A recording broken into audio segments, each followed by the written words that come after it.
ಎಲ್ರಿಗೂ ನಮಸ್ಕಾರ. ಇವತ್ತಿನ topic medications to avoid during pregnant or if you are pregnant you have to avoid these medicines ಅಂತ.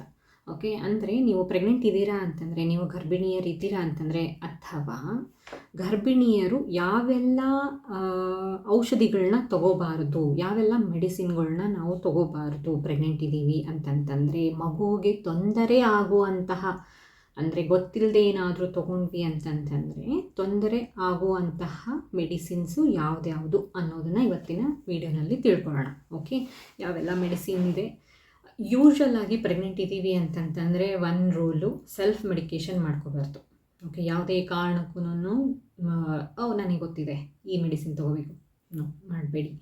ಅವ್ರು ಹೇಳಿದ್ರು ಇವ್ರು ಹೇಳಿದರು ಅಂತ ನಾನು ಪ್ರೆಗ್ನೆಂಟ್ ಇದ್ದಾವಾಗ ಇದೇ ತೊಗೊಂಡಿದ್ದು, ನನ್ನ ತಂಗಿ ಇದೇ ತೊಗೊಂಡಿದ್ದು, ನಮ್ಮ ಅಕ್ಕ ಅದೇ ತೊಗೊಂಡಿದ್ದು, ನಿಮಗೇನು ಸರಿ ಅನ್ನೋದು ನಿಮ್ಮ ಡಾಕ್ಟರ್ ಮಾತ್ರ ಹೇಳಬಲ್ಲರು. ಓಕೆ, ಸೊ ಹಾಗಾಗಿ always consult doctor. Okay, next ಕೌಂಟರಿಗೆ ಹೋಗಿ ಇಲ್ಲ ನನಗೆ ಇದು ಗೊತ್ತು, ಇದು ಕೊಡಿ ಅದು ಕೊಡಿ ಅಂತಂತ ಹೇಳಿ ಯಾವುದೇ ರೀತಿಯಾದಂತಹ ಮೆಡಿಸಿನನ್ನು ಅವ್ರಿಗೇ ಹೇಳಿ, ಅಂದರೆ ಯಾರು ಕೌಂಟ್ರಲ್ಲಿ ಏನಿರ್ತಾರಲ್ಲ, ಮೆಡಿಕಲ್ ಶಾಪಲ್ಲಿ ಏನು ಕೌಂಟ್ರಲ್ಲಿ ಯಾರು ಇರ್ತಾರಲ್ಲ ಅವರನ್ನು ಕೇಳಿ ಮೆಡಿಸಿನ್ ತೊಗೊಳೋದಕ್ಕೆ ಹೋಗ್ಬಿಡಿ. ಆ ಥರ ಯಾವಾಗ ತೊಗೋತೀವಿ ನಾವು? ನಾರ್ಮಲ್ ಪೀಪಲ್, ಯಾವಾಗ ಕೆಮ್ಮು ನೆಗಡಿ ಜ್ವರ ಈ ಥರ ನಾರ್ಮಲ್ ಯಾವಾಗ ಬಂದಿರುತ್ತೆ ಅಂಥ ಹೊತ್ತಲ್ಲಿ ಮಾತ್ರ ಸರ್ ಕೆಮ್ಮಾಗಿದೆ ಸರ್ ಜ್ವರ ಬಂದಿದೆ ಸರ್, ಯಾವುದಾದ್ರೂ ಒಂದು ಕೊಡಿ ಅಂತಂದ್ರೆ ಕೊಟ್ಬಿಡ್ತಾರೆ. ಅಷ್ಟು ಶಾಣೆ ನಮ್ಮ ಕಡೆಗೆ ಮಂದಿ ಇಲ್ಲ ಅಂತಲ್ಲ, ಆದರೆ ಗರ್ಭಿಣಿಯರು ದಯವಿಟ್ಟು ಆ ಥರ ಮಾಡೋದಕ್ಕೆ ಹೋಗಬೇಡಿ.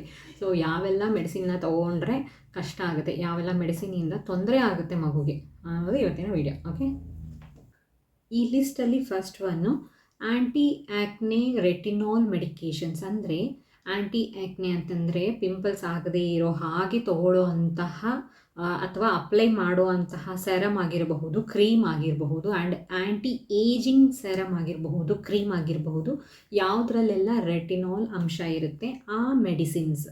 ಓಕೆ, ಆ ಎಲ್ಲ ಪ್ರಾಡಕ್ಟ್ಸ್ನ ನಾವು ಡೈಲಿ ಬೇಸಿಸ್ ಮೇಲೆ ಯೂಸ್ ಮಾಡೋದ್ರಿಂದ ನಮ್ಮ ಸ್ಕಿನ್ನಲ್ಲಿ ಎಬ್ಸಾರ್ಬ್ ಆಗುತ್ತೆ. ಅದರಿಂದ ಸೀದಾ ಹೋಗಿ ಮಗುಗೆ ಕೂಡ ತಲುಪುವಂತಹ ಸಾಧ್ಯತೆ ಜಾಸ್ತಿ ಇರುತ್ತೆ. ಮಗುಗೆ ತಲುಪ್ತು ಅಂತಂದರೆ ಮಗುವಿನ ಬ್ರೈನ್, ಮಗುವಿನ ನರ್ವಸ್ ಸಿಸ್ಟಮ್ ಆ್ಯಂಡ್ ಮಗುವಿನ ಹಾರ್ಟ್ ಮೇಲೆ ಪರಿಣಾಮ ಬೀರುತ್ತೆ ಆ್ಯಂಡ್ ಬೆಳವಣಿಗೆ ಕುಂಠಿತಗೊಳ್ಳುತ್ತೆ. ಓಕೆ, ಸೊ ಇದರಿಂದ ಮಿಸ್ಕ್ಯಾರೇಜ್ ಕೂಡ ಆಗಬಹುದು ಆ್ಯಂಡ್ ಪ್ರೀಟರ್ಮ್ ಡೆಲಿವರಿ ಕೂಡ ಆಗಬಹುದು. ಸೊ ಹಾಗಾಗಿ anti acne or anti ageing cream ಅಥವಾ ಸ್ಯಾರಮ್ ಏನು ಅದರಲ್ಲೆಲ್ಲ ಯಾವುದ್ರಲ್ಲೆಲ್ಲ ರೆಟಿನಾಲ್ ಅಂಶ ಇರುತ್ತೆ, ರೆಟಿನಾಯ್ಡ್ ಕಂಟೆಂಟ್ ಇರುವಂತಹ ಕ್ರೀಮ್ ಆಗಿರ್ಬೋದು, ಸ್ಯಾರಮ್ ಆಗಿರ್ಬೋದು ಯೂಸ್ ಮಾಡಬಾರ್ದು. Next common pain killers. Usual ಆಗಿ ಸ್ವಲ್ಪ ಪ್ರೆಗ್ನೆನ್ಸಿನಲ್ಲಿ ಮೈಕೈ ನೋವು, ಕಾಲು ನೋವು, ಸೊಂಟ ನೋವು ಅಂತ ಕೆಲವೊಂದಿಷ್ಟು ನೋವುಗಳು ಇದ್ದೇ ಇರುತ್ತೆ. ಓಕೆ, ಸೊ ಹಾಗಾಗಿ ಪೇನ್ ಕಿಲ್ಲರ್ಸ್ನ ತೊಗೊತಾರೆ ಸುಮಾರು ಜನ. ಬಟ್ ಕಾಮನ್ ಪೇನ್ ಕಿಲ್ಲರ್ಸ್ನ ಪ್ರೆಗ್ನೆನ್ಸಿನಲ್ಲಿ ತೊಗೋಕೂಡ್ದು.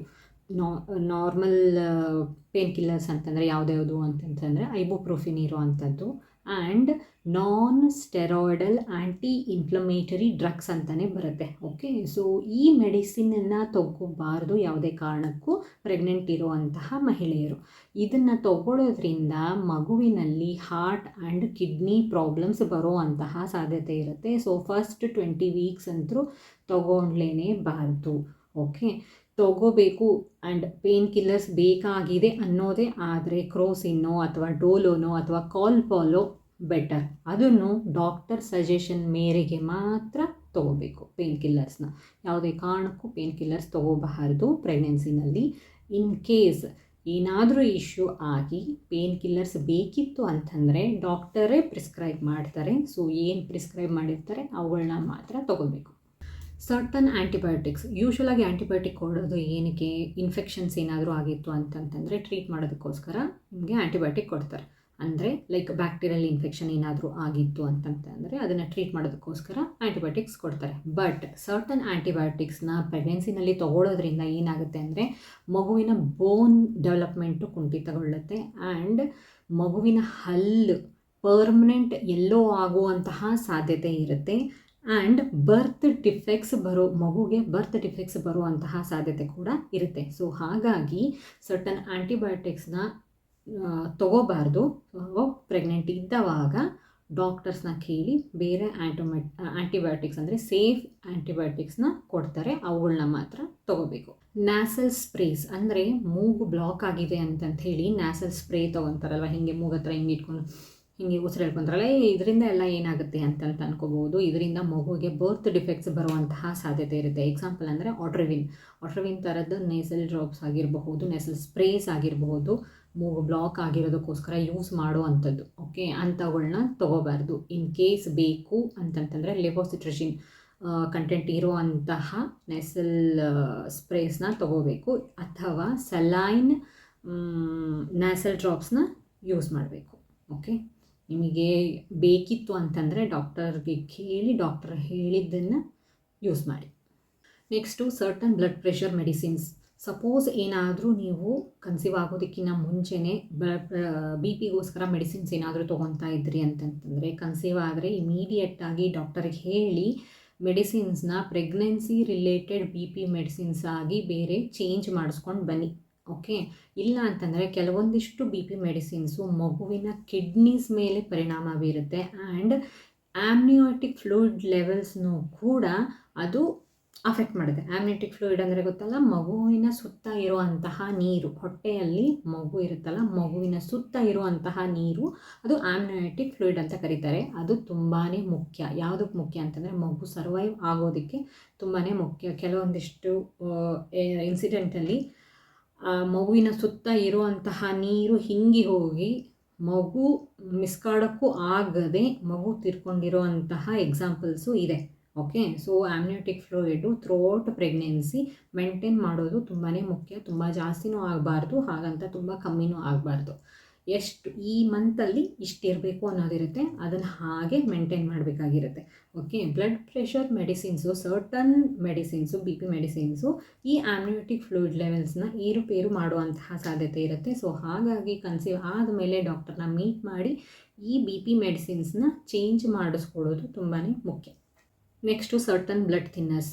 ಯೂಶಲ್ ಆಗಿ ನಾರ್ಮಲ್ ಪೀಪಲ್ಗೆ ವಾರ್ಫರಿನ್ ಅಂತ ಬ್ಲಡ್ ಥಿನ್ನರ್ಸ್ನ ಕೊಡ್ತಾರೆ. ಅಂದರೆ ಬ್ಲಡ್ಡಲ್ಲಿ ಕ್ಲಾಟ್ ಆಗುವಂತಹ ಅಂಶ ಜಾಸ್ತಿ ಇತ್ತು ಅಂತಂತಂದರೆ ಆಗದೇ ಇರೋ ಹಾಗೆ, ಬ್ಲಡ್ ಕ್ಲಾಟ್ಸ್ ಆಗದೇ ಇರೋ ಹಾಗೆ ಈ ಮೆಡಿಸಿನ್ಸು ಹೆಲ್ಪ್ ಮಾಡುತ್ತೆ. ಓಕೆ, ತೆಳು ಮಾಡುತ್ತೆ ಅಂತಂತ ಹೇಳ್ತಾರೆ, ಬ್ಲಡ್ನ ತೆಳು ಮಾಡುತ್ತೆ ಅಂತ ಹೇಳ್ತಾರೆ, ಸೊ ದಟ್ ಫ್ಲೋ ಈಸಿ ಆಗಲಿ ಬಾಡಿನಲ್ಲಿ ಅಂತಂತ ಹೇಳಿ.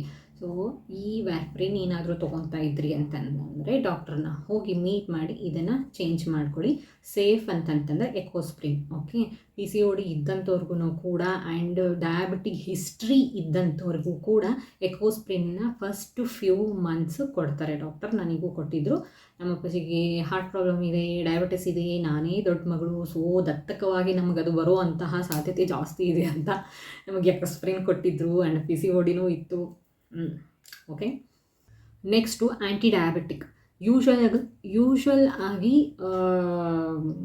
ಡಯಾಬಿಟಿಸ್ ಇತ್ತು ಅಂತಂದರೆ ಕನ್ಸೀವ್ ಆಗೋಕ್ಕಿಂತ ಮುಂಚೆ ಅಥವಾ ಕನ್ಸೀವ್ ಆದಮೇಲೆ ಎರಡು ಟೈಮಲ್ಲೂ, ಎರಡು ಫೇಸಲ್ಲೂ ಡಿಫ್ರೆಂಟ್ ಮೆಡಿಸಿನ್ನ ಕೊಡ್ತಾರೆ. ಸೊ ಹಾಗಾಗಿ ಕನ್ಸೀವ್ ಆದಮೇಲೆ ಡಾಕ್ಟರ್ನ ಮೀಟ್ ಮಾಡಿ ಸೇಫ್ ಮೆಡಿಸಿನ್, ಆ್ಯಂಟಿ ಡಯಾಬಿಟಿಕ್ ಮೆಡಿಸಿನ್ನ ಪ್ರಿಸ್ಕ್ರೈಬ್ ಮಾಡಿಸ್ಕೊಳ್ಳಿ. ಯೂಶ್ವಲ್ ಆಗಿ ಮೆಟ್ಫಾರ್ಮಿನ್ ಕೊಡ್ತಾರೆ, ಇಲ್ಲ ಅಂತಂದರೆ ಜಾಸ್ತಿ ಇತ್ತು ಅಂತಂತಂದರೆ ಇನ್ಸುಲಿನ್ ಶಾಟ್ಸ್ನ ಹೇಳ್ತಾರೆ. ಓಕೆ, ನಾನು ಎರಡು ತೊಗೊತಾ ಇದ್ದೆ ಬೈ ದ ವೇ.